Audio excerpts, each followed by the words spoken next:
On this day, 1958, Manchester United faced the devastating loss of 8 of their players along with 11 other passengers in the Munich Air Disaster.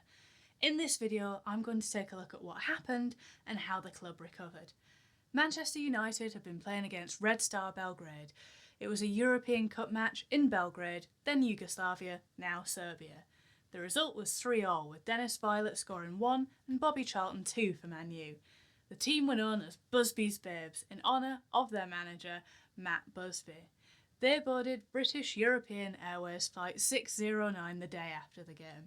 On board was the team, journalists and other football club staff. The flight stopped off in Munich, West Germany, for refuelling because it was the 1950s and this aircraft, the Elizabethan-class Airspeed Ambassador, couldn't make the whole trip on one tank. The pilot of the aircraft was Captain James Thane. He was a former flight lieutenant in the RAF during World War II. Co-pilot Captain Kenneth Raymond was also a former RAF flight lieutenant, and he had been a flying ace in World War II, so both were extremely experienced. They had 2 failed takeoffs from Munich Airport due to boost surging in the left engine. It's basically a stall, but if any plane nerds are watching, please do let us know more in the comments below. I'm not an expert and I value your input. The passengers got off the plane at this point and it was looking as though they would have to try again the next day, especially since it had started snowing at this point. The pilots thought that they had found a solution though, and anxious to stay on schedule, they loaded the plane again to make a 3rd attempt. The aircraft hit slush at the end of the runway, ploughing through a fence and across a road. It hit a house which caught fire and tore off the left wing of the plane. The family inside the house managed to escape unharmed, thankfully.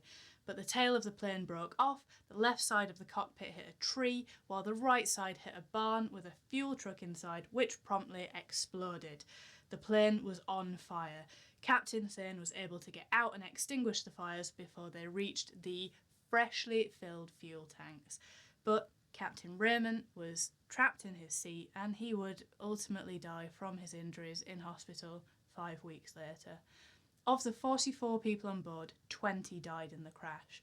They were footballers Jeff Bent, Roger Byrne, Eddie Coleman, Duncan Edwards, Mark Jones, David Pegg, Tommy Taylor and Billy Whelan.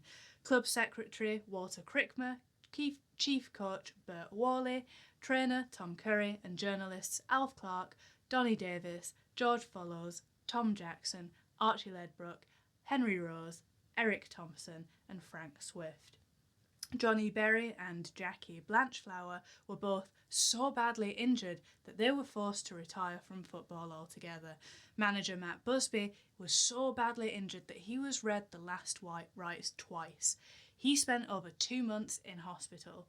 The accident was initially blamed on pilot error. However, the crash was ultimately found to be due to the slush at the end of the runway that had not been cleared. It slowed the plane down and prevented it from reaching the required takeoff speed.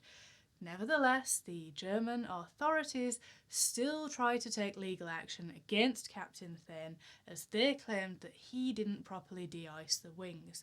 This was not the case as there was no ice on the plane, but they didn't want to accept fault for the incident, so they dragged this case on until 1969, which must have just been awful for the poor man to have to go through. Despite all of this, Manchester United amazingly completed the 1957 to 1958 season. Busby's assistant, Jimmy Murphy, took over managing the team while he recovered. Their first game back after the disaster was played against Sheffield Wednesday, and the team was made up largely of the youth team and the reserves. They won 3-0. They only won 1 more game after this though and fell to 9th place, but I mean, given the circumstances, bloody well done, eh? Busby was initially reluctant to return to managing United, but his wife Jean convinced him to do so to honour his fallen players.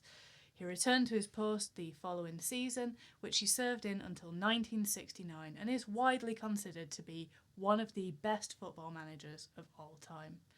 Thank you for watching, why not subscribe, and I'll see you tomorrow.